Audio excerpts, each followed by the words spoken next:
Hi guys, welcome to Lishe by Chiri. My name is Chiri, and welcome to my third video. I wanted to thank you guys for the support you gave me, because of the first two videos that I did, where I talked about how to boost immunity, especially with regards to the current COVID-19 pandemic, and where also I talked about intermittent fasting.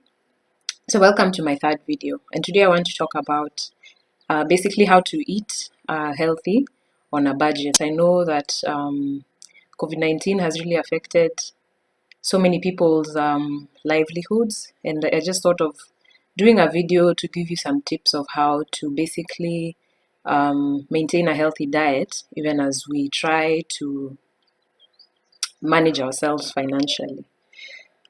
So what I mean basically by eating healthy is consuming a variety of foods from the various food groups, because in that way you'll be able to maximize on the amounts and the nutrients basically you're able to get in your diet. So the different food groups include cereals and starches.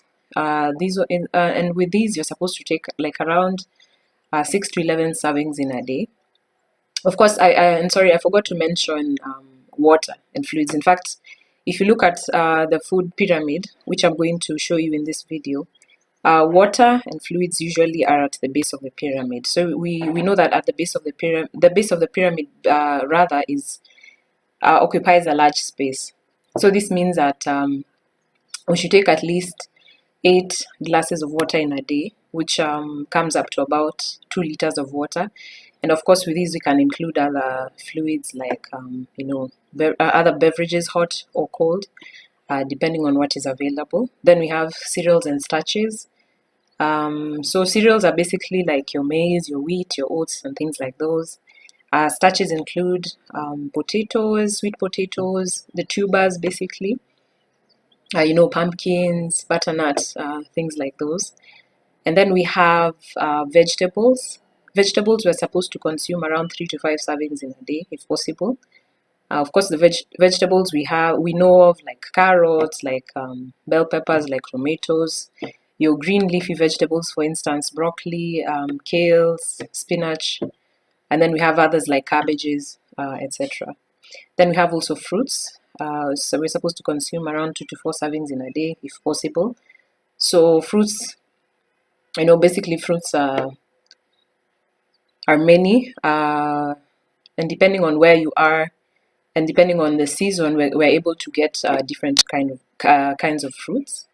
Then we have legumes and nuts, and with these we have our peas, we have our green peas, we have our beans, our lentils, etc. Nuts including peanuts, cashew nuts, etc. Then we have dairy products, or rather milk and dairy products. So here we have milk, we have yogurt, we have cheese, we have butter, etc., etc. Of course, depending on the availability.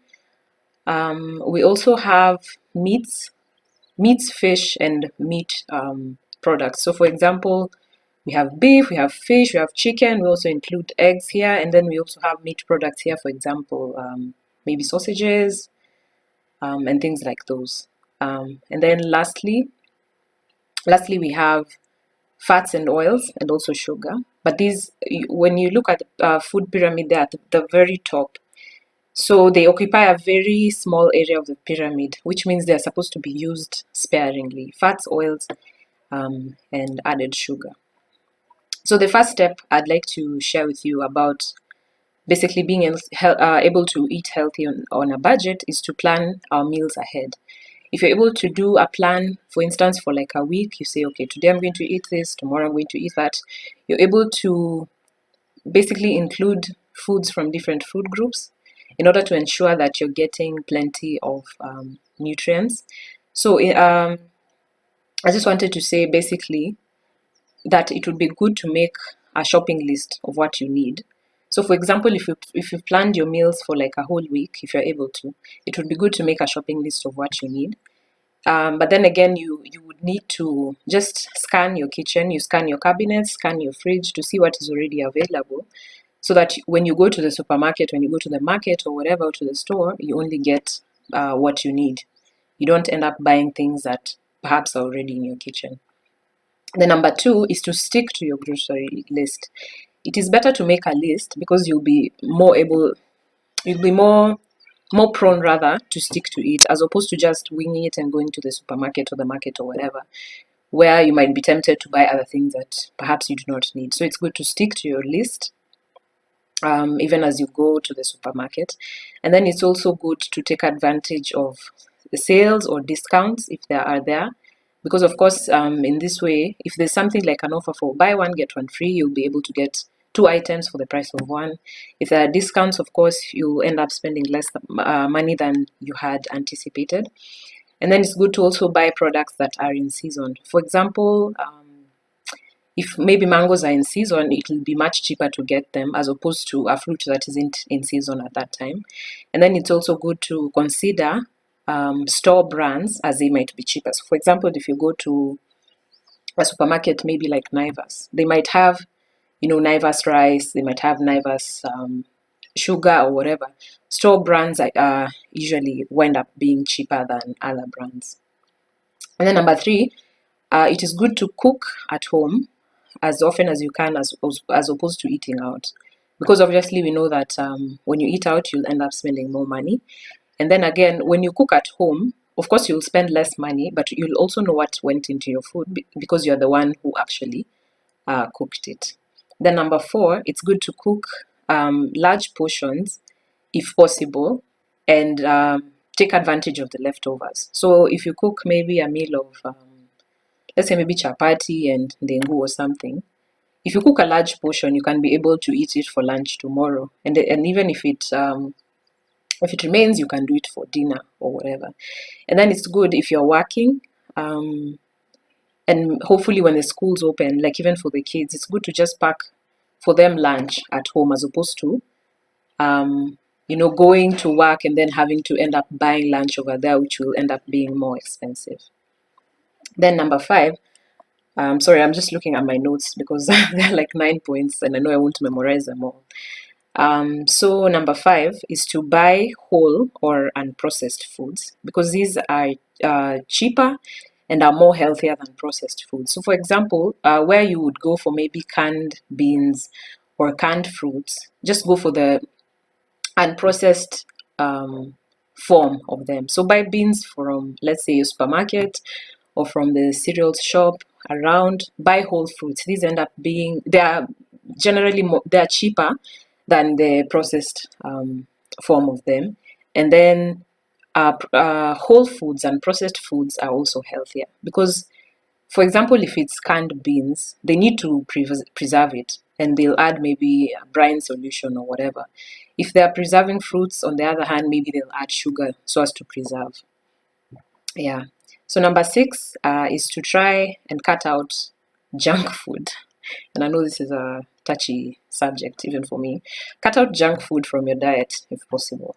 And I think for me, I don't know, honestly, with this pandemic, like, I can't even remember the last time I ate like pizza or whatever, because those things now, they don't seem like such a priority when you're trying to, save money.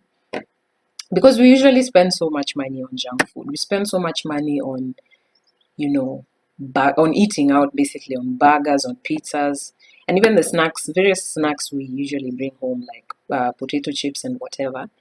And of course, these foods are usually not healthy because, like, for example, in soft drinks like sodas, there's so much sugar there. And then in things like potato chips, there's so much salt, there's fat. Like in the pizzas, there's fat, there's salt, and all those things. So these ones are usually not very healthy, and they end up consuming a lot of money, which we are all trying to save. Then number seven is to, if you're able to, substitute meat with other sources of protein. I know that some of us perhaps are not able to, and I mentioned meats and fish and all those things in the food pyramid, but I know it might not be practical for some people. I mean, honestly, like for me, the last time I ate fish, I don't even remember when it was or whatever. And so it can be good to try and substitute meat with other protein food. So if you're not able to get meat, you can eat eggs, or you can eat beans, or you can eat lentils, or you can eat njahe, yeah, or whatever, and you'll still be able to get some protein from them. And then number 8 is, if possible, grow your own produce. And I know in this concrete jungle it might not be possible, but there are some among us who perhaps have, kitchen gardens. If you grow your own kale, if you grow your own tomatoes or whatever, you won't spend money going to buy them.